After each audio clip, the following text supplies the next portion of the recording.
Welcome to Health Diary. My name is Winnie Lubembe and we're coming to you from 4 Points by Sheraton right here in Hurlingham. Now, more than 40% of women and 30% of men report some level of sexual dysfunction, but it is a topic considered a taboo, meaning not so many people go and seek help. So does this worsen the situation?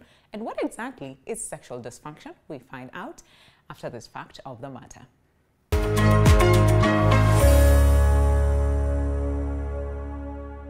Sexual dysfunction is a problem that prevents a person or a couple from experiencing satisfaction from sexual activity. According to statistics, 43% of women and 31% of men report some degree of sexual dysfunction.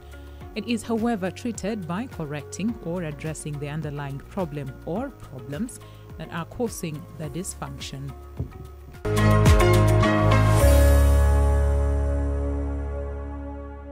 All right, now let's get to know more about this topic that most people consider it a taboo, and that is on sexual dysfunction. And of course, to help us with the conversation, we have Dr. Joachim Osur, who is a sexual and reproductive health expert. Thank you very much, Dr. for coming by today. And of course, we were talking about this off cuff, where we said, again, most of the times, given our culture, we really don't talk about some of those things. But then again, there's a lot of people who are struggling from the same, right? And that is on sexual dysfunction. Can we just start with, before we even talk about the dysfunction in itself, where are we at? What are the statistics, really? Sexual dysfunction is very common. It's common, more common than COVID. Oh, wow. Yeah. Okay. At any given time, about a third of the population is having a problem that they are worried about. That's a huge number. Yeah, so if you're thinking of Kenya having about 45 million people, we are talking about 15 million people each day worried about their sexuality. There is a question they have, there is something disturbing them, which is unresolved. To understand more about the dysfunction, of course, we'd need to talk about what's normal and what's not, right? So when we talk about like the sexual cycle, can we just get to understand what does that look like to make it clear for people to know, oh, maybe this is where I'm struggling at? You know, when you say sexual cycle, then people might, it becomes very scientific. Yes. But it's something very simple. Yeah. That for one to have sex, first they should have thought about it. And they should have had desire for it. And then when they meet their partner, there is a process of sexual stimulation. And they are likely then to end up with climaxing. Now, that is what they call a sexual cycle. And things can go wrong at any point. And when they go wrong at any point, then we say you have a dysfunction. You're saying first you must have thought about it. There can be a problem there. There are people who don't think about sex. They don't have... Or... Yeah. Okay. Or people who overthink about it. Yes. You remember one time we talked about hypersexuality. Hypersexuality, yes. They are overthinking it. That's a problem. Then there are those who will think about it, want it, but they cannot get ready for it. If it's a woman, they will not feel ready for it. They will not get lubrication. If it's a man, they will not get an erection. So they can't proceed beyond there. And then there are those who will start, and then things go wrong. There are men who have what we call premature ejaculation. It will just happen before you even go further. There are women who will have pain. And for those who proceed, there are some who will not climax. There are so many women who can't get orgasm. Yeah. But there are also men who can't climax. And then at the end of it, once it is over, there are people who feel sad. They cry, they feel sorry for what they have done. That is still not normal. So a lot of things can happen in that whole cycle. So then what usually causes this? Because you see, when we talk about, for example, intercourse, right? We just think it's natural. We know what to do at what point, and this is what will happen. But then again, getting from what you're saying, sometimes there's some people who don't know that all these phases, there's something that could go wrong, and that is not normal. Yeah, allow me to take up a word that you've used. We know what to do. Actually, many people don't know what to do. I get couples coming from honeymoon on their second day to see me because they don't know what to do. And that is where the problem starts. You are told it is wrong. So when you then go and have a wedding, and it is your first night, you don't know what to do. Absolutely. And then there are those who are pretending that they know what to do and they don't know. But at least there are some basics that people should know. Okay. And in our traditional setups, people used to be taught what to do. Absolutely. In some communities, actually, they would even demonstrate for you to know what to do. Now people grow up not knowing what to do. I think the commonest message they hear, it is wrong, don't do it. Then you find yourself with a partner. Then you're supposed to do it. Lack of sex skills is a sexual dysfunction. So fine, you said, of course, lack of knowledge, again, is a problem in itself that causes sexual dysfunction, right? Any other things, psychological, maybe physical? Yeah, so we normally say there are three main causes of sexual dysfunction. We group them as psychological, medical, and social, biopsychosocial. Biological means medical. So there are many biological or medical causes of sexual dysfunction.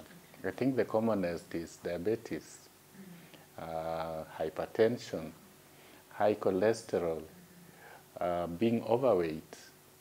Those things affect sexuality. Hormone dysfunctions, when your hormones are not right. And lifestyle diseases are really big on this, especially now, including use of substances and alcohol. Then there are psychological causes. During COVID, for example, we did studies which showed a lot of men were having erection failure because they were confined in houses, they were not allowed to socialize, they were stressed, they didn't have money, they just lost erection. And a lot of men going through work problems, lack of money, they will suffer that. The same to women.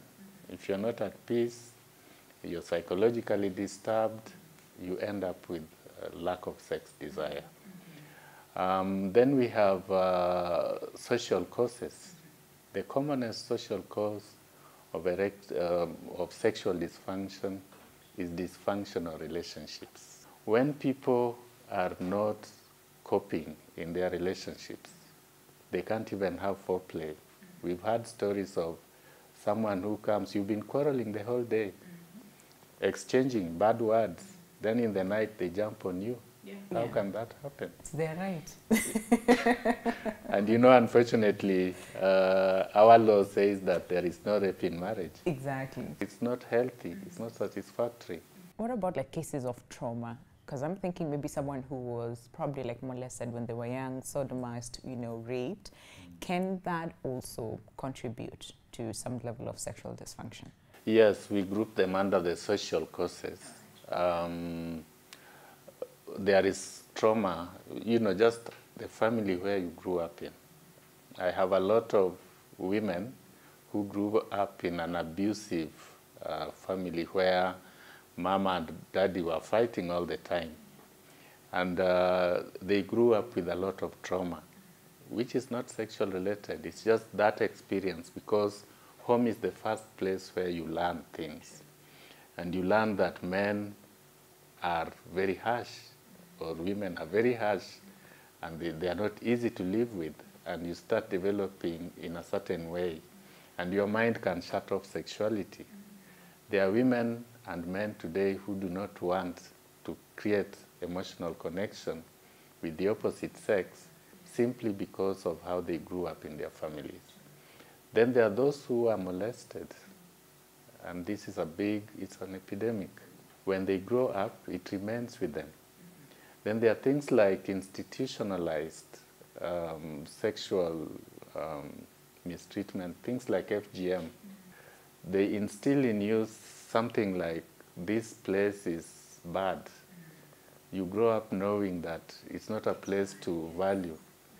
Religion plays a very big role on how you grow up sexually. There are people who simply can't connect sexually because it is sinful. Yes. Yeah.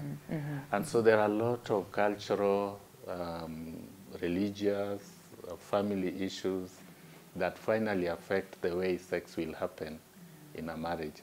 Now, a lot of people who have gone through this can benefit from therapy. but they don't even know that they have a problem. That's the thing. Yeah. That is the problem. Because I wanted to ask, so then how do you know that you have any of this form of dysfunctions? So that's a very big problem. The problem of not knowing that you have a problem. Okay. I wish in our setup we could have sexuality education so that people just know what is normal. You know, I get men in their 40s who tell me, for a long time I didn't know why I started forming a relationship, and the woman just left. And they're saying that because they have premature ejaculation, and they didn't know it is a problem, because that's what they are. There are so many people who have no desire for sex, and they think it's normal. Nobody told them. But if we had structured sexuality education, we are not saying go and tell children to have sex. No. Yes. We are saying this is how your body functions. This is the standard way things happen. If you are okay, if you're facing this kind of challenge, you need a therapist. You know, that knowledge needs to be out there. People think if you teach children these things, they will start It's like having you allow sex. them, give them a leeway to just go and be promiscuous, but that Yeah. is not the case. Because even right now, like according to statistics, they'll tell you, and especially adolescents, right? Between ages 15 all the way to around 24, they're having more intercourse as compared to those ones who are in marriage. So the more we shove this thing away from us, the more it is being done. And that aspect of responsibility is where it is lacking in so many people's, I would say, vocabulary, especially the teenagers, and the young adults. Yeah, we call it sexual values. Some people don't have any values. Yeah. So when we are treating patients, we don't have preset values that we want. But at least we would like people to have their values, things that they believe control their sexuality. If you believe, for example, in monogamy, we would like you to have peace with yourself, that is what works for you. But now, because there is no structured family, cultural, or even educational training in sexuality, people grow up without values. They cannot choose what they want. The church is trying a lot, but again, from the church perspective, most of it is don't. And then you're left hanging, and your body, at a certain point also, your body asks for it, and you don't know what to do. You do it, and you get guilty about it. Now, the aspect of where do you learn the skills, that is why we want to find out. Well, of course, all that discussion is coming up after the short break. Stay with us. This is Health Diary.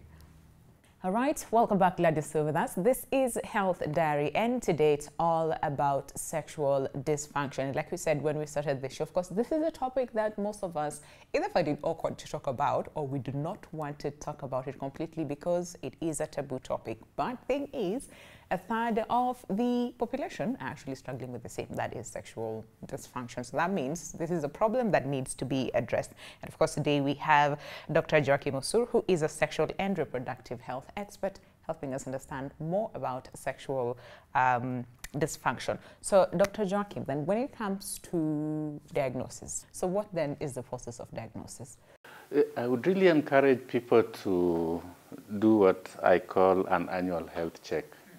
Annual sexual health check, so that, because sometimes you don't even know that you have a problem. It amazes me when I meet men in their 50s with a single testis. Men are supposed to have two. Yeah. They have one all their life, and they didn't know it's abnormal. Yeah.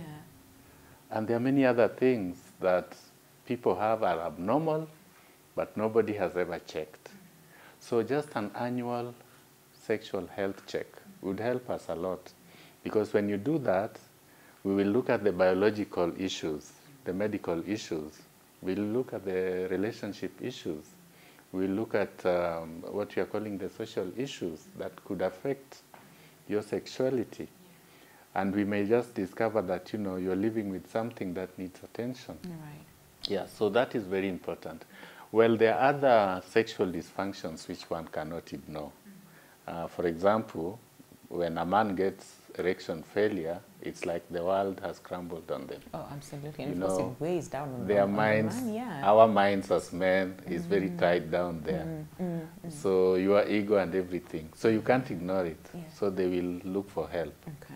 So there are some which are very obvious. There are others which are not. For example, if someone doesn't have sex desire, I've had people who come and say, can you tell my husband just to, I'm okay. If he gets another relationship, Yeah. I'm fine. I'll be okay with that. Yeah. So the presentations differ quite a bit. Yeah. Okay. So you said, then who do you go to see? Because like you said, most of the times people go see the wrong person, right? So then who do you look for? You know, people go to see their friends, the friend you trust, because talking about your sexuality is something so difficult. I know stories of people who come to me and say, for the last 2 years I've been trying to come to you, but it was very difficult. Yes. I tried, I called, I made an appointment, I didn't make it because it's so important and difficult Yeah. to talk to someone about your sexuality. Your friend is not a doctor. There are others who, there are a lot of people selling things in the streets. There are a lot of people out there, herbalists. I know I'm not a specialist in herbs. Maybe some work, but others, I've met people who have a clear medical problem like diabetes that is causing erection failure. They have gone for herbs. It's not working because what is being treated is different. So I would really encourage one, annual sexual health check. Secondly, when you feel that things are not going right, come to hospital. Now, I know in our hospitals there may also be an issue because we have very few people trained in sexual medicine. Right. So you might go there and you're told, oh, it's okay, it will go, or it's just psychological. Avoid stress. You avoid stress, and that's it. So then again, suppose they come to you, because of course you're trained in this field, right? So what are some of the treatment options for someone who is struggling with sexual dysfunction? So it will depend on the cause. A number of people may have a medical issue. And by the way, sometimes there's no medicine. All we say is stop smoking, stop alcohol. Or we might say go and reduce your weight. It's affecting your sexuality. So lifestyle issues are very many. There are cases where it may be a hormone which is not okay, so it needs treatment using some hormone therapy or whatever. That will be treated. Now there are cases where it is the relationship. Part of sexual medicine is relationship therapy, being able to bring people together to reconnect emotionally so that they have sexual feelings for each other. So we do a lot of that, couple therapy. In some cases, it's just building sexual skills. As we said, someone doesn't know what to do. I meet people who say, I've never kissed and I don't know what to do. It's yucky. You know, and so you have to teach them how. Of course, not by doing it.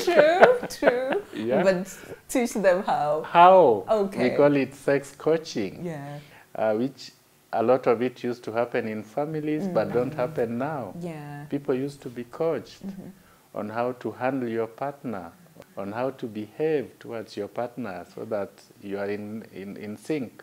So then what is the impact of the dysfunction on fertility? Interestingly, I've met a lot of people who come saying, you know, I can't conceive. Or we are a couple, we can't conceive. And you try finding out, because for you to conceive, you need to be having sex like 2 to 3 times a week. Although conception can happen even with one-off sex. Yeah.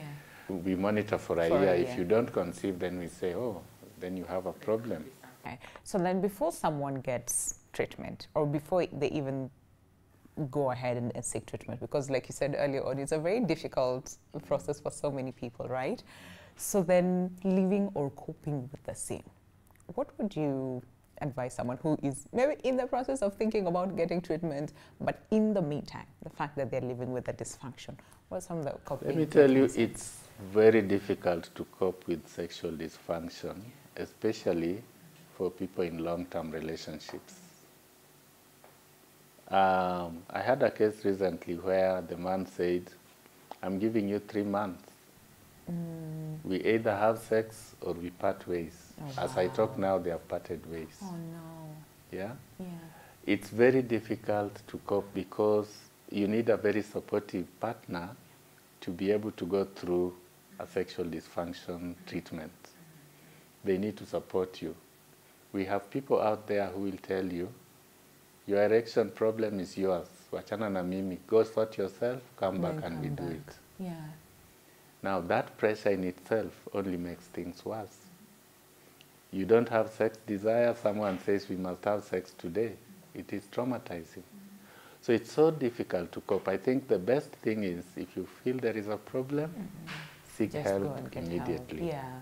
It will save you from a lot of trouble. Absolutely, absolutely. Yeah. And then again, so can it then be reversed?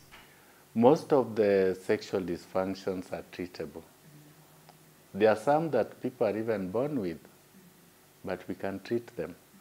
Things like premature ejaculation or vaginismus, which is pain that is there from the beginning for women. Yeah. There are ways of treating them. Yeah, so we can treat them.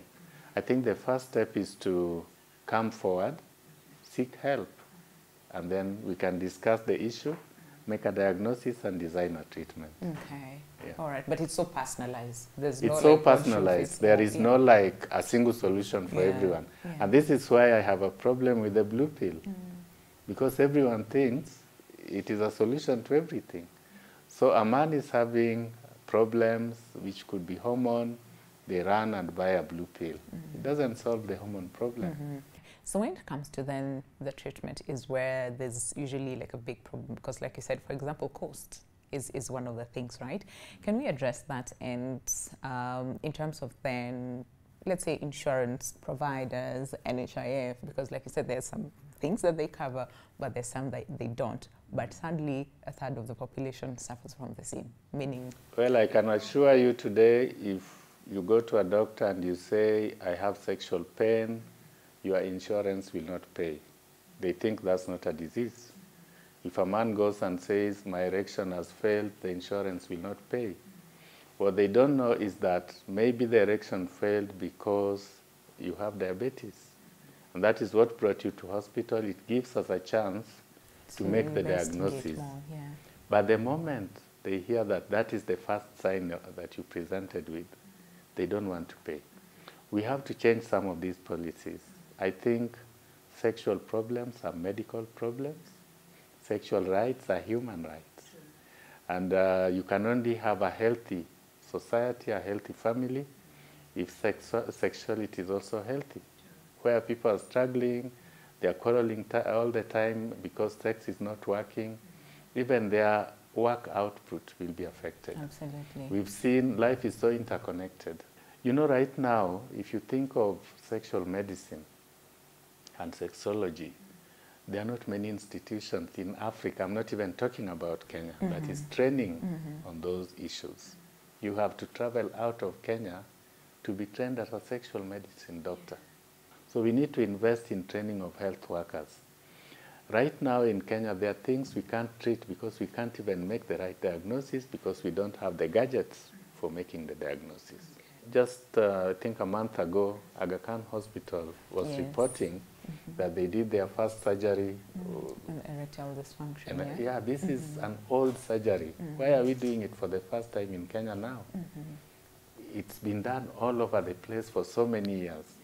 So there is a lack of capacity within the health sector to deal with these problems comprehensively. Because again, we are saying there is medical, there is psychological, there is social, which needs to be integrated, and we need to train people to be able to do that. I like that. All right, and I'll take that as your parting shot. Powerful way to end the show. Dr. Joachim Osur, sexual and reproductive health expert. Thank you very much, Dr. We've learned a lot from today's discussion. And on that note, take a look at this health tip. This machine, we call it leg extension for the front thighs, or you call it quads. All right. So come here, sit upright, and then select the weight that will fit you. So from there, you extend your legs up, then back down, that way. So you can do it 3 sets or 15 repetitions. This one goes direct to your quads. All right, for this bench, this is for the hamstrings. It is called lying curls. This is what you do. You lie on it that way, hold it there, and then your legs, now you curl them slowly up and then back. This will help you turn your hamstrings. At the same time, burn the fats there by going for many repetitions. It's called lying curls. All right. Well, interesting revelation that we had today right here on Health Diary about sexual dysfunction, that a third of the population are struggling with the same. So call to action, please make sure that you go once in a year at the very least and get sexual checkup. All right, and on that note, we conclude the show. My name is Winnie Lubembe. Special thanks to 4 Points by Sheraton for hosting us. If you have any other question in relation to the topic of discussion today, and that is on sexual dysfunction, feel free to chat with us on our social media platforms. But until next time, adios.